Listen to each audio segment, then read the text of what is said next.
All right. Are you ready? Yeah. Do you want to do the countdown? Absolutely. 5, 6, 5, 6, 7, 8. Brr, brr. Ma. Hello. Welcome. And we're out of touch. We're out of touch. We left for a month between our seasons and we don't even know what we're doing anymore. But here we are. We're back. It's okay. Hello and welcome to Outside the Search Bar Season 2. Woo! The podcast where we try to answer questions without using Google. I'm Jacob Schubach, and I'll turn it over to my sister and co-host, Emily. So each week, Jacob and I are going to come prepared with questions that we don't know the answers to. We each have notes on our phones that are filling up with an astounding number of questions that is honestly a testament to how little we actually know. And like Jacob mentioned, we had a month off, so we got a lot of questions queued up. We truly do. Big brain activity over here. And of course, we would be remiss to not take any listener questions. So if you have a tough question you'd like us to answer on the podcast, send us an email to searchbarpodcast@gmail.com or follow us on social at searchbarpodcast and DM it to us. And we definitely have all of the answers because we're really smart. Now that that's over, introducing our guest for the week, which we do not have one because it's season 2 and we wanted to just start it out with just Jacob and Emily. Double trouble for Double season trouble. 2. Oh. Ooh. Since we don't have a guest, Emily, what's something that you searched for recently?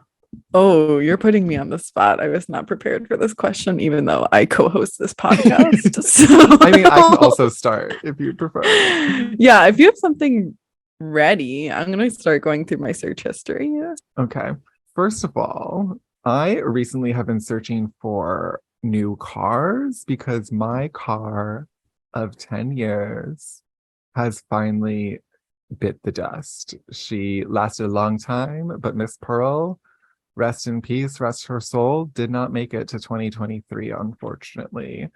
So now I need to figure out how to buy a new car. I sold her. I'm so sorry. Yeah. You sold her? I sold Pearl. For like scraps? How much did you get? $600. Wow, that's pretty good. That's pretty good. The Kelley Blue Book value was $900, but the guy was like, this car is not worth $900. And so I called our mechanic back home in Buffalo. And I was like, what do you think of this? And he's like, honestly, be grateful you're getting $600. And I was like, yeah. It astounds me that cars aren't worth anything. I was driving around and something was worth $600. The more you know. The more you know. I mean, like 600, that's more than I expected, honestly. So I figured you would get $200. Oh, that's fair. I spent part of the money on sushi. Oh, good for you. I was like, I need to go to my favorite sushi restaurant, get some sake, drink the whole bottle by myself. And just, I was able to walk there. I didn't even have to take a car. Oh, that's really a fantastic nice, experience. It was, and then it rained. It was like a baptism, a renewal. Wow, we love that. That little like archetype motif. Yes. Showing up in real life. If our AP literature teacher is listening from high school, that one was for you. We love archetypes. I found something that I Googled. Are green onions and chives the same thing? This sparked like a huge debate in our household, right? Because we're making baked potatoes for New Year's Eve. We had lobster and we're like trying to find something to go with it. So why would you choose baked potatoes when you could choose like know. lobster roll? Like baked potato feels healthy to me when it's like, if you're gonna have lobster, like do something extravagant. Yeah, but like a lobster tail alone isn't extravagant enough for you? No, I want it to be on a lobster roll. Have you ever had a lobster roll? I have. They're delicious. Yeah, they're pretty good. I'm not mad. But we got into like this huge debate of, I think what it was John had asked his dad to pick up chives for the potatoes. And I unloading the grocery bag and I pull out green onions. And I was like, did we get chives or did we just get green onions? Which like, I'm not mad about either, honestly. And then Richard's just like, those are chives. I'm like, this is a green onion. He's like, no, they're also called chives. I was like, are they? They're also called scallions. Like chives are different. And it became like this whole thing of back and forth that like John and Richard really thought that they were the same thing. And like I would think that they're the same thing too. they're not. According to They're who? absolutely different, which is why I Googled it. Are they the same thing? So the final answer is that green onions and chives are not the same thing. Green onions are the ones that like look like little circles when you slice them, and Okay. chives are just like little like wispy things. I would know because when we had those pots by the swimming pool that we got to grow whatever we wanted over the summer, I always grew chives because I thought it was really cool to be like a vegetable gardener and an herb gardener. And I don't think we ever ate the chives. That's fair. I feel like the only thing we ever ate from our vegetable gardens were the hot peppers that like were extremely hot. Yeah, those are rough. Like unbearably. I feel like we grew always like a bell tried. pepper. Like, no, you didn't. Nope. Nope. I feel like we always tried to do tomatoes too, and like they never produced a tomato. That's fair. It's tough to grow things. It really is. Here we are. Here we be. Here we are. All right. Well, that takes us to our first segment, What's Trending, where we discuss the latest Google search trends and give context, thoughts, comments, concerns, and opinions about what people are searching for. So, Emily, I know you pulled this one, but would you like to share what we're going to be talking about today? Absolutely. So, in honor of the new year and the new season, we are going to discuss the 2022 year in review trends according to Google. And the top search of 2022 was Wordle, which honestly, I love. I personally still do the Wordle every single day. Same. I send it to Jacob. Same. It's a very strict competition. It's a competition. I thought we were just letting each other know. Oh, I've been competing. I was like, just so you know, I got it in 4. I've only ever gotten it in 2 as like my record. I've never gotten the 1.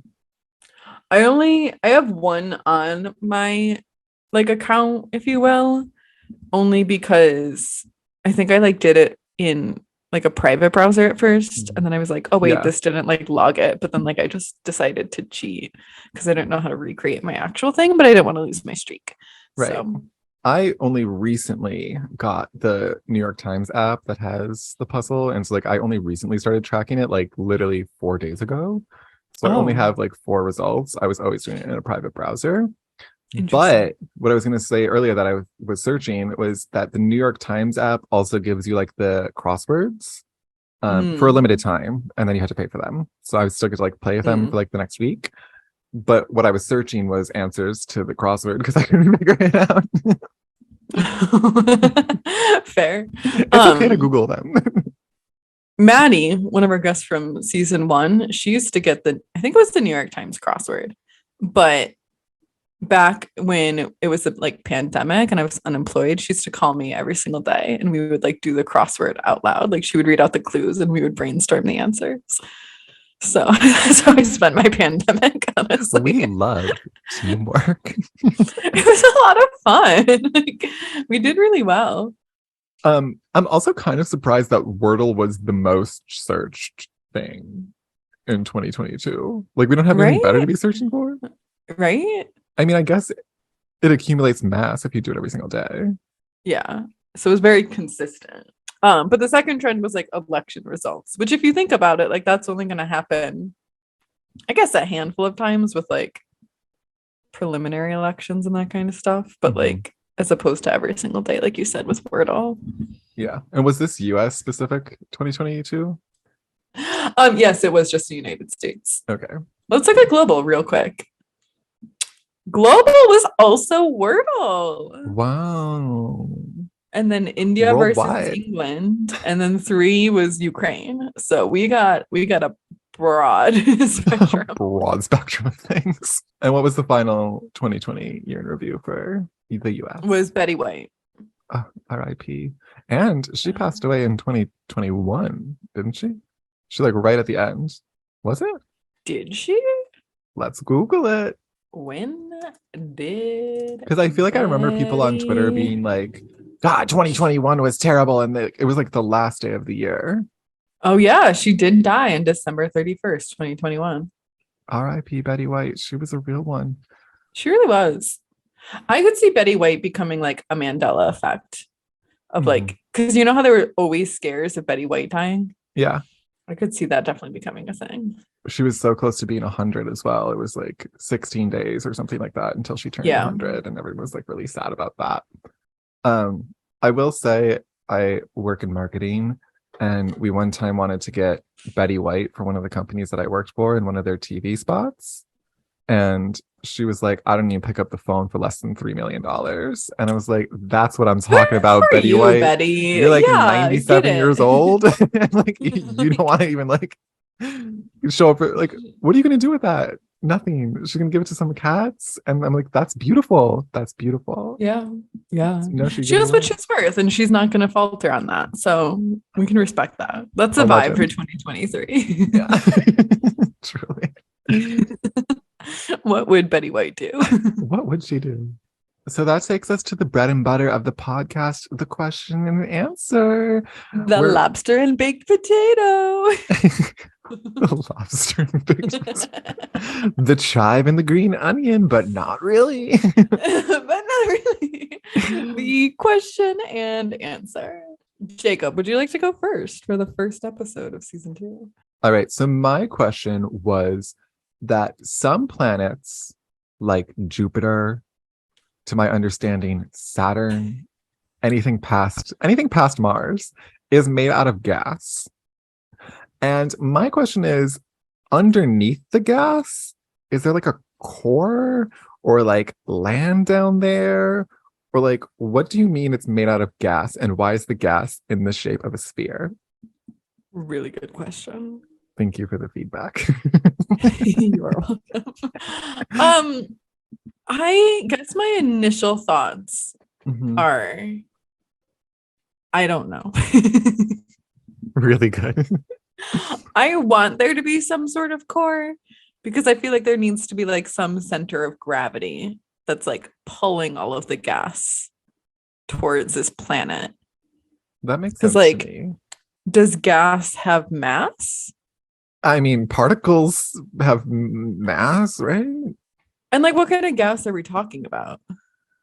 I feel like it's a lot of like carbon and hydrogen, in my opinion.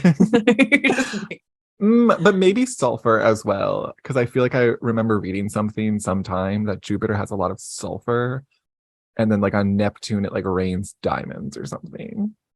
I also heard that. And diamonds are what? Carbon?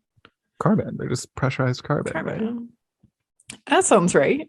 Okay, I feel like to start, like, how did all of the planets form? Were they part of the Big Bang? Was that what happened? I don't. Where did the sun come from? I also feel like these are things that we as humans shouldn't know. Yeah, I kind of like stay in your lane. There should just be a little bit of mystery. I don't want to know what's out there. I don't need to know anything about the sun and how the sun is like equivalent to like billions and billions of like nuclear explosions every second. I don't need to know. Yeah. I feel like it's one of those things that as soon as you start thinking about it, you just like want to die a little bit on the inside. I feel like it actually energizes me, because I'm just like, literally nothing matters and I can just go do crazy shit and I'll be okay. My therapist calls that radical acceptance. Where it's like shit's gonna happen. She says it's like an okay way to process things, of like shit's gonna happen regardless of like if I'm prepared for it. It's like no need to overthink. But honestly, sometimes it feels really like not good. Love that. It's like when you're in high school and you're like, I'm not prepared for this test, but I have to take this test regardless. So if I fail, like whatever, I don't care at this point. It is what it is. And here we are. I have a high school degree. I have a college degree. Love that. Part of a second college degree. Okay. I have a hypothesis. Ding. Ding. I have an hypothesis. Okay, so I remember in our episode about the moon, we found out that the Earth used to be like liquidy and like molten or whatever when it was first forming, and a meteor smashed into the Earth and splashed out the moon. Or did I make that up? I don't remember. Was that your hypothesis? That might have been my hypothesis. I don't know the answer. I don't retain the knowledge. It just goes It's in fine. one ear It and out the takes other. 3 days to get to the moon. I do remember that one. Yes, I do remember that. So I would assume that there was like a lot of molten things in the atmosphere. So maybe as the sun was being formed, there was like some type of, what do you call that? Residue that came out of it. And the ones that were like molten and closer to the earth became hard and solidified Because they got baked by the sun. because they got baked by the sun. And that's how they formed atmospheres. And then that's true. That seems like a really big jump. They got baked by the sun, so an atmosphere just appeared. Listen, it's a byproduct of baking. Then the ones that are too far from the sun just were still, or like they didn't have any molten parts, so they were just gas. Really good hypothesis. It's not a good hypothesis. I think, you know what it might be? Mhm. This is a bad hypothesis, but I'm going to run with it. What if the particles of like the gas are all magnetic particles and they're just attracting each other, and that's how they coagulate into the shape of a planet? That makes sense. However, my response to that would be, wouldn't they just be growing as like they attract more things? And then wouldn't they also just be like big magnets in the space that would be like sending out magnetic waves or something that we would like Yeah, track? probably. I feel like we would know that if they were magnets. Yeah, that's true. I think there has to be some form of a core. Yeah. And even if it's just like a really, really dense bundle of gas particles, Yeah. like there has to be some center of gravity on these planets to be like attracting the rest of it. Yeah. Maybe when whatever gas formed around them, like they were just like the biggest meteors or asteroids in our solar system that just attracted it, and that's how they formed. Yeah, I like But that. we'll find out, I guess. Should we Google it? Uh-huh. Is there gas, or is there land on gas planets? Can you also, I'm going to look up which planets are made out of gas because I'm not confident on that. Yeah, I don't know. Okay, here's actually probably a more interesting question. This is from education.seattlepi.com. Can you fly a spaceship through a gaseous planet? Interesting. That's a really good question. Okay, so it says no landing has been attempted on any of the gaseous Jovian planets, primarily because there's no surface on which to land. Sending a spacecraft flying through the atmosphere of one is also impractical for several reasons. First and foremost, atmospheric pressure. None of the gas giants have a surface, so scientists have devised a way to define an arbitrary one. And so it's the altitude at which the atmospheric pressure is the same as it is on the surface of Earth. Can you say that again? Apparently there's like atmospheric pressure, like it's just gas. So like as you It's a go cloud.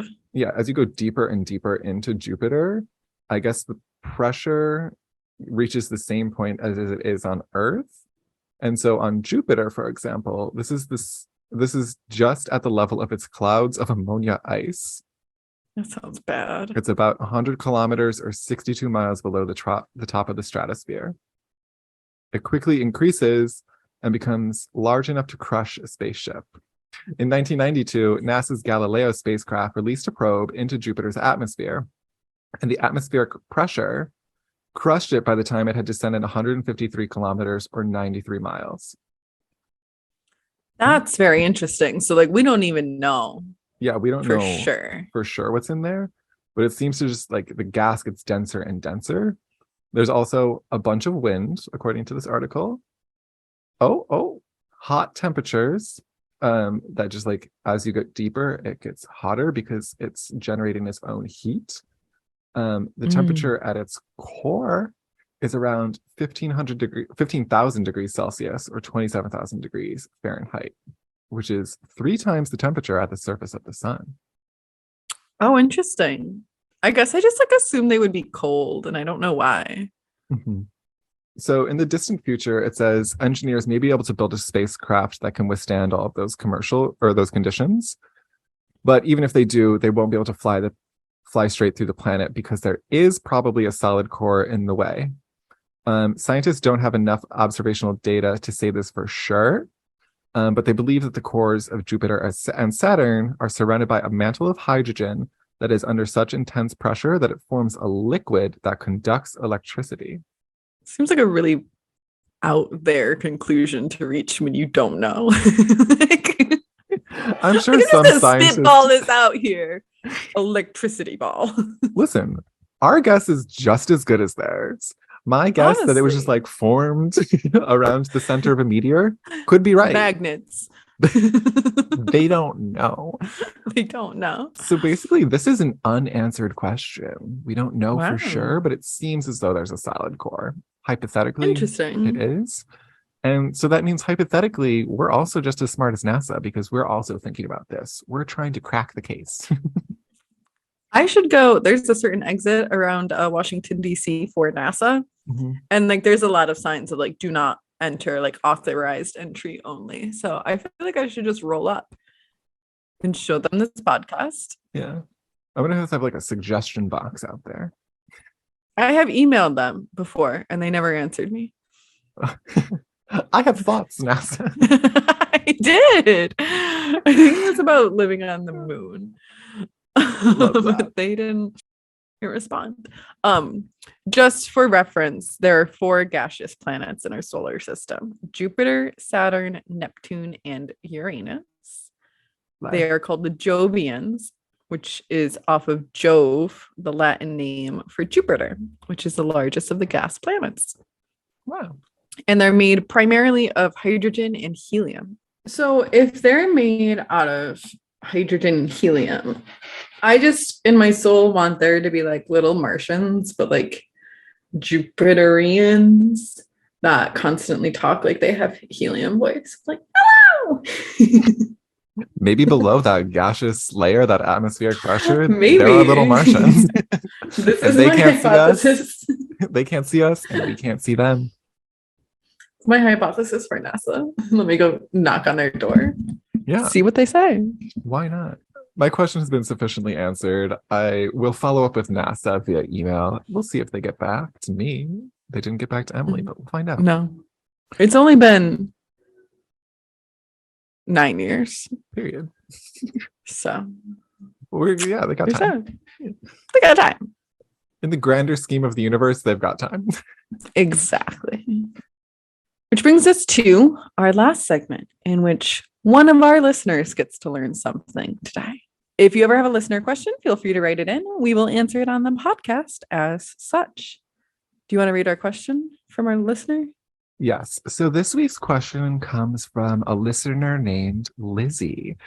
And her question is, why does green mean go and red mean stop? Thank you for the question, Lizzie. Really good question. And that's our episode.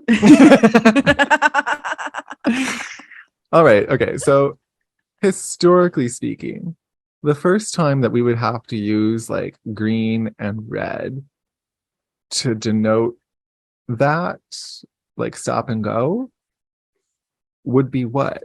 A horse and carriage? Like, I would assume that a horse and carriage probably did not have electricity yet. Like, I'm assuming this was like medieval, maybe, that they got horse and carriage. Yeah. And so maybe they started with just stop signs of like, everybody needs to wait at the stop sign and then you can move your horse and carriage. And so they invented stop signs first. So stop was red, and that was just like taken as this means stop. And then when they eventually got electricity, they were like, oh, we can make street lights, like things. Mm-hmm. And since we now have electricity, we can make them different colors and it'll just like speed up traffic or something. And so complementary color of red is green. And so the opposite of red, which was we already established in medieval times, stop signs in medieval times were red. Since we already established that, we're like, oh, we got to go with green for go. And then everyone was just like, all right, that's what it is. That is my hypothesis. I honestly agree with the majority of that hypothesis. I Yeah. think there's a level of just like inherent psychology of like colors have meanings. And like red is an alarming color. Like it's bold. I feel like it incites that feeling of like, I need to pay attention. Yeah. It's like one of the most visible colors too, isn't it? Right. And I do agree that the complementary colors makes it really easy to distinguish between the two. Mm-hmm. I don't know if medieval times had a stop sign. Like that's where I stop. You think they were just driving around? Yeah, like they have eyes. They're not going that fast. They can like swerve. Okay, but in medieval times, if they came to the cross street at the same time in their horse and carriage, what are you going to do?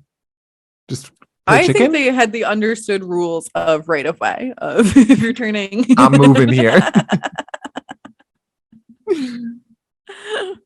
Yeah. There was this For time, sure. this is an aside, but there was this time that I was in Target down the street from me, and I was walking into the store as you do, and I'm just like minding my business, listening to Charlie XCX and like vroom vroom. And this lady is like speed running with her cart, like literally like she's on supermarket sweep. And I'm like, I think she might hit me, but I was like, I think I can make it. Oh no. No, I did make it, but she had to like stop really fast. And she was like, really? And I was like, yeah, really? I'm walking here. Who runs in Target? I'm like, you have something with wheels, which means I have the right of way. I am the pedestrian in this situation. I was like, do you want to talk about it? And then she kept walking and I kept walking and it was fine. But nice. Remember when I used to work at that grocery store, and like when I would go out to my car for my breaks, I used to like repeatedly get hit by cars backing out of parking spots. No. It happened like 3 or 4 times that like people would just start to back out and they would just like bump me and I'd be like, oh. Okay, like I never like fell over, but like I got hit multiple times. Oh, I would absolutely be like, my leg, my back, everything is broken. I'd be like, you're paying my rent. I'm so sorry. I didn't know any better. I'm pretty sure I was still being driven there because I wasn't old enough to drive yet. Slow.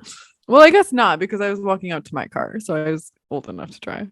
That is true. Yeah, we debunked that. But I do feel like if we both had issues in, I don't know, the 2000s, the 21st century, with people not understanding, hey, I got the right of way, I would assume in medieval times they must have had a system to show what the right of way was. Like there had to have been some type of signal.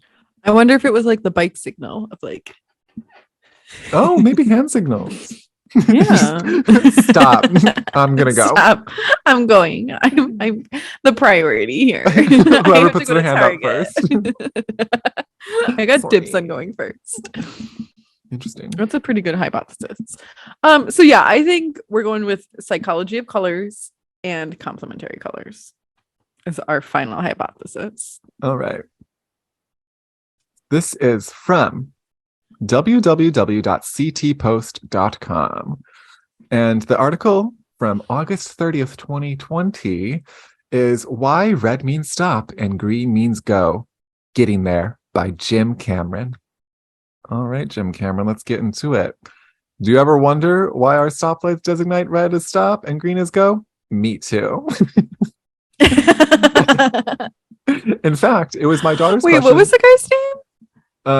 Jim Cameron, not James Cameron, not to be confused with James Cameron. I know, like, I also like worked with someone named James Cameron at one point, and I was like, how funny would that be? It was James Cameron. All right, so it was his daughter's question on this very matter that inspired him to do some historic research. Thank you for doing the research, Jim, so that we don't have to. All right, so in the 1840s, the British railroads adopted a flag, lamp, and semaphore signal system where red meant danger, white meant safety, and green indicated proceed with caution. They took their inspiration from early industrialization, where factory machines used red to indicate the equipment was off and green when turned on. All right. But when the red glass lens, this is interesting about why they changed from the red, white, green to red, white, yellow. Turns out the red glass lens the lens that was like covering the white light bulb fell off and showed a white light instead of the red light and caused a collision instead. So they had to change it to yellow because the white light could be changed because of the way they used to have to like put colored lenses on top of the white light because they didn't have LEDs yet. Gotcha. Honestly, wow. Fascinating. But also you were correct. The archetype of traditionally red has evoked danger and green a more calming influence, which obviously we can see in nature and all of that good stuff. But it was optical science that reinforced the choice. We said this as well. Red has the longest wavelength spectrum in the visible spectrum and is less likely to be interfered with by other lights, which is known as light scattering. So think of like fog or dust in the air. The red light penetrates that the best. Oh. Interesting. Yeah, that makes sense because like when it's foggy or snowy or anything like that, like you can still see brake lights really easily. Mm-hmm. Nice. Interesting. Well, I just want to know, the article I pulled up was historydaily.org. Is it about medieval times? No. Their first sentence for the article was, shortly after the first automobile, there was the first automobile accident. You know, it was like 2 minutes later. Well, yeah, because no one knows how to operate at that point. Vroom. Oh my God. Oh, really good. So, Lizzie, I hope you feel like we sufficiently answered your question. It was honestly a really good one and fun to discuss. Okay, so I Googled medieval traffic rules and I found medievalists.net. So who knows how great this source is, but it's called Medieval Traffic Problems. And it was just saying, it says that medieval cities were crowded and bustling with horses and carts that would inevitably lead to traffic problems. So the perhaps most common problem was a seemingly never-ending fight city authorities had with its residents to make sure that they weren't blocking the roads. So there was just no rules. They were just chaos going with it. No double parking. No regulation, no way to like traffic control. Like it was just not for people. They just it seems to be what it was. Do what you gotta, I guess. Yeah. You got to get your stuff from Target. You got to get your medieval, I don't know what.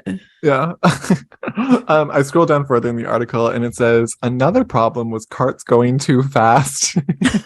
And what might be the first speeding law? The City of London had this ordinance included in its 15th century law book, the Liber Albus, that no carter within the liberties shall drive his cart more quickly when it is unloaded than when it is loaded, for the avoiding of divers, perils, and grievances under pain of paying 40 pence unto the chamber and having his body committed to prison at the will of the mayor. Oh, bold. Mm-hmm. That's a very like arbitrary. Could you go faster than this with stuff in your cart? You're like, test me. Like the police just show up with like a load of bricks and they're like, do it again. You just like run past the police.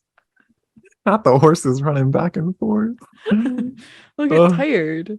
You know, I feel like you could argue a technicality of like, now my horse is tired from running the first time. So like, of course they won't be able to pull it as fast. Yeah. At least we don't have to worry about horses running around and just doing whatever. I feel like I'd be a really good medieval traffic violation lawyer. I don't think lawyers were invented yet. Maybe. Tune in next episode when we find out when lawyers were invented. No, I'm sure they were because there was like laws in Roman times and laws need lawyers, in my opinion. That's true. Period. All right. Well, that was this week's episode. Hopefully you all enjoyed it.